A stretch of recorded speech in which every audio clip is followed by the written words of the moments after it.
ہوں، سورہ النساء کے اندر وراثت کے مسائل وہ بیان کیے گئے تھے۔ میرے بھائی، یہ وراثت کی تقسیم انتہائی اہم مسئلہ ہے، جس میں بڑے بڑے نمازی بندے بہت بڑی غلطی کر جاتے ہیں۔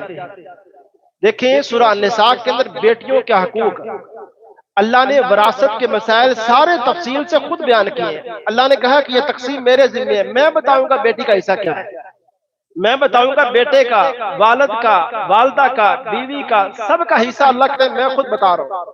اللہ نے قرآن پاک کے اندر پوری تفصیل بیان کر دی۔ تو ہم اپنے کلچر کو نہ دیکھیں کہ اس کلچر میں بیٹی کو حصہ نہیں دیا جاتا۔ وہ باپ بڑا مجرم ہے جس کو یہ دعویٰ ہے کہ میری تو عبادت بہت زیادہ ہے، بیٹی کو حصہ دیے بغیر جو باپ گیا ہے۔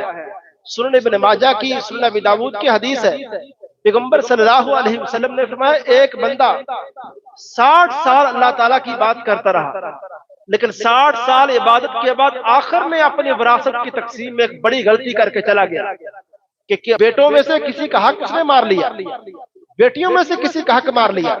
فرمایا 60 سال کی عبادت اس کی